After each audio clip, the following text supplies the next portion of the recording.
یہ 19 نومبر 2020 کی شام تھی جب شہر لاہور کی جامع مسجد رحمت للعالمین کے مینار سے ایک نہایت افسوسناک اور دردناک اعلان ہوا، جسے سننے کے بعد نہ صرف ملک پاکستان بلکہ پوری دنیا میں بسنے والے ہزاروں نہیں بلکہ لاکھوں عاشقان تاجدار کائنات صلی اللہ علیہ وسلم کے دلوں میں جیسے ایک کوہرام سا مچ گیا ہو، اور ہر طرف فضا سوگوار ہو گئی اور لاکھوں لوگ آنکھوں میں آنسو لیے ایک ہی بات کا ورد کر رہے تھے کہ آج ہم یتیم ہو گئے، آج امت مسلمہ یتیم ہو گئی۔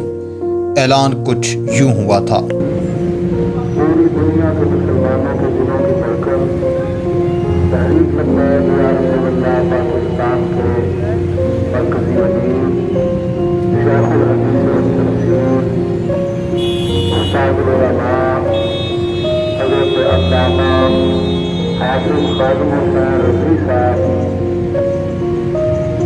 قضاء الہی سے وصال فرما ہے۔ انا للہ و انا الیہ راجعون۔ انفارم ڈنگ میں آپ کو خوش آمدید کہتے ہیں اور میں آپ کا میزبان غلام مصطفیٰ۔ آج کی اس ویڈیو میں ہم علامہ خادم حسین رضوی رحمۃ اللہ علیہ کی پیدائش سے لے کر ان کے وصال تک کے معاملات پر ایک نظر ڈالیں گے۔ میں امید کروں گا کہ آپ لوگ یہ ویڈیو مکمل سماعت فرمائیں گے اور آخر پر اپنے قیمتی فیڈ بیک سے نیچے کمنٹ سیکشن میں ہمیں لازمی آگاہ کریں گے۔ امیر المجاہدین شیخ الحدیث و تفسیر استاذ العلماء امام خادم حسین رضوی رحمۃ اللہ علیہ 3 ربیع الاول 1386 ہجری بمطابق 22 جون 1966 عیسوی کو نکا توت ضلع اٹک میں حاجی لال خان کے ہاں پیدا ہوئے۔ ابتدائی تعلیم اپنے گاؤں سے حاصل کی اور 1974 عیسوی میں دینی تعلیم کے حصول کے لیے جامع مسجد عیدگاہ جہلم میں داخلہ لیا۔ حفظ و تجوید کے بعد درس نظامی پڑھنے کے لیے جامع مسجد وزیر خان لاہور میں قاری منظور حسین کے پاس آ گئے۔ انہوں نے آپ کو جامعہ نظامیہ لاہور میں داخل کروا دیا۔ وہاں آپ نے درج ذیل اساتذہ سے تعلیم حاصل کی، جن میں مفتی محمد عبدالقیوم ہزاروی، مفتی محمد عبداللطیف نقشبندی، علامہ محمد رشید نقشبندی، علامہ عبدالحکیم قادری، علامہ حافظ عبدالستار سعیدی، علامہ محمد صدیق ہزاروی سر فہرست ہیں۔ 1988 عیسوی میں دورہ حدیث مکمل ہوا اور دستار فضیلت عطا کی گئی۔ اس کے بعد امام خادم حسین رضوی رحمۃ اللہ علیہ نے اپنی ملازمت کا باقاعدہ آغاز 1993 عیسوی میں محکمہ اوقاف پنجاب سے کیا۔ اس سلسلے میں آپ داتا دربار لاہور کے نزدیک واقع مسجد میں خطیب مقرر ہوئے اور اس کے بعد پھر یتیم خانہ لاہور روڈ کے قریب والی مسجد میں بھی آپ نے خطابت کے فرائض سر انجام دیے۔ وہاں پر حکومتی پابندیوں پر تنقید کی وجہ سے آپ کو 4 ماہ کے لیے معطل بھی کر دیا گیا۔ اس کے بعد بابا جان پیر مکی صاحب کی مسجد میں بھی فرائض سر انجام دینے لگے۔ اس کے علاوہ گجرات میں سائیں کاماں والے دربار کی مسجد میں بھی خطابت کے فرائض سر انجام دیے، لیکن حکومتی پالیسیاں صاحب معمول حائل تھیں۔ خاص طور پر ممتاز قادری شہید رحمۃ اللہ علیہ کے حوالے سے ان کے موقف حکومت کے برعکس تھے، جس کا اظہار وہ سرعام عوامی پلیٹ فارم کے اوپر کرتے تھے۔ نتیجے کے طور پر ملازمت کا یہ سلسلہ زیادہ دیر تک نہ چل سکا اور محکمہ اوقاف نے انہیں ملازمت سے فارغ کر دیا۔ ممتاز قادری کی رہائی تحریک کے سلسلے میں سرپرست اعلیٰ رہے۔ ختم نبوت ناموس رسالت صلی اللہ علیہ وسلم کے سلسلے میں آپ کسی سے بھی کمپرومائز نہیں کرتے تھے، چاہے سامنے وقت کا حکمران ہی کیوں نہ ہو۔ پاؤں کی ٹھوکر پہ رکھتا ہوں جلال خسرواں، میرے آقا میرے مولا رحمت للعالمین۔ وہ ختم نبوت صلی اللہ علیہ وسلم کی فوج کا وہ سپہ سالار تھا جس میں مسلمہ کذاب جیسے منکروں سے لڑنے اور مر مٹنے کا بانک پن موجود تھا۔ وہ صدیق کی وفا، فاروق کا جذبہ، عثمان کی حیا اور علی کی شجاعت کا پرچم اٹھائے محمد صلی اللہ علیہ وسلم کے باغیوں پر اس طرح ٹوٹتا تھا کہ جیسے بقول شاعر: اٹھے تو بجلی پناہ مانگے، گرے تو خانہ خراب کر دے۔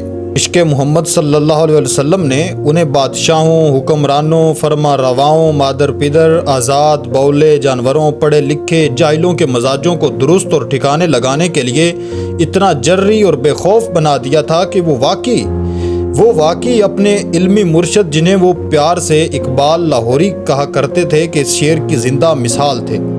کہ کی محمد سے وفا تو نے تو ہم تیرے ہیں، یہ جہاں چیز ہے کیا لوح قلم تیرے ہیں۔ آپ فرماتے ہیں کہ دوران تعلیم درسی کتب کے علاوہ جن کتب کا مطالعہ کرتا تھا ان میں ڈاکٹر اقبال کا فارسی مجموعہ کلام سر فہرست تھا۔ 1988 میں کلیات اقبال خرید لی تھی اور 9 عمری میں ہی اس قلندر شاعر کے افکار کا مطالعہ شروع کر دیا۔ آپ فرماتے ہیں کہ گویا کہ اقبال کی روح نے مجھے اپنی طرف کھینچ لیا ہے۔ اقبال کے کلام کے بعد علامہ اقبال کے شاعری کے استاذ مولانا روم علیہ رحمہ کو پڑھا اور ان کے بیشتر کلام کو ازبر یاد کر لیا تھا۔ آپ فرماتے ہیں کہ مجھے اقبال، مولانا روم اور اعلیٰ حضرت فاضل بریلوی رحمۃ اللہ علیہ کی شاعری نے بہت زیادہ متاثر کیا، اور یہ حضرات عشق رسول صلی اللہ علیہ وسلم کے وہ جام پلاتے ہیں جنہیں پینے کے بعد کسی چیز کی حاجت نہیں رہتی۔ آپ فرماتے ہیں کہ اسلام کے تمام سپہ سالار اپنی مثال آپ ہیں، لیکن حضرت خالد بن ولید رضی اللہ تعالیٰ عنہ نے مجھے بہت زیادہ متاثر کیا، اور آپ کے مزار پر حاضری دینا ایک درینہ خواہش تھی، اور الحمدللہ وہ زندگی میں پوری بھی ہوئی۔ سیاست میں آنے کی بنیادی وجہ ممتاز قادری رحمۃ اللہ علیہ کی سزائے موت بنی۔ 2018 کے عام انتخابات میں تحریک لبیک پاکستان ایک سیاسی جماعت سامنے بڑے لیول پر ابھر کر سامنے آئی اور بڑے بڑے سیاسی سرماؤں کو پچھاڑ کر رکھ دیا۔ جو 22 لاکھ ووٹ حاصل کیے اور پاکستان کی 5ویں بڑی جماعت بن گئی۔ تاہم تحریک لبیک پاکستان کی پنجاب اسمبلی میں یا قومی اسمبلی میں تو کوئی سیٹ اس کو نہ مل سکی، لیکن سندھ اسمبلی میں تحریک لبیک کو 3 سیٹیں ملی۔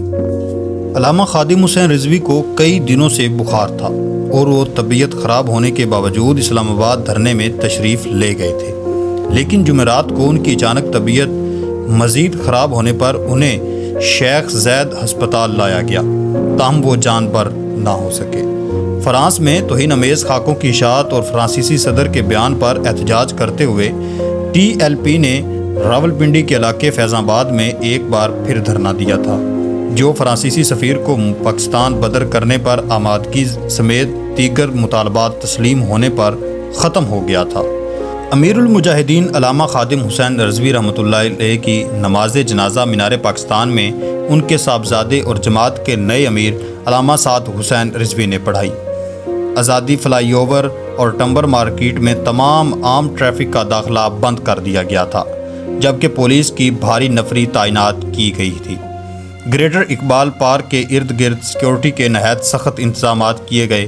علامہ خادم حسین رضوی رحمۃ اللہ علیہ کے جسد خاکی کی ایمبولینس کے ذریعے مینار پاکستان لایا گیا، جس میں 6 گھنٹے سے زائد کا وقت لگا، اور اس دوران تحریک لبیک کے کارکنان ایمبولینس کے ہمراہ بڑی تعداد میں پیدل سفر کر کے پہنچے۔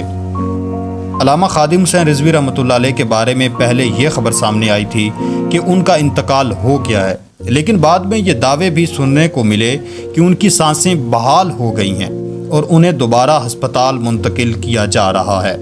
2 متضاد خبریں سامنے آنے کے بعد پورے ملک میں کنفیوژن پیدا ہوئی، لیکن بعد میں اس بارے میں وضاحت ہو گئی کہ علامہ خادم حسین رضوی رحمۃ اللہ علیہ کا انتقال ہو گیا ہے۔ یہاں سوال یہ پیدا ہوتا ہے کہ اصل کہانی کیا ہے اور متضاد اطلاعات سامنے کیوں آئی تھیں؟ اس کے پیچھے چھپے راز کیا ہیں؟ اگر آپ کو اس بارے میں تھوڑی بہت بھی انفارمیشن ہے تو آپ ہمیں نیچے کمنٹ سیکشن میں لازمی بتائیں۔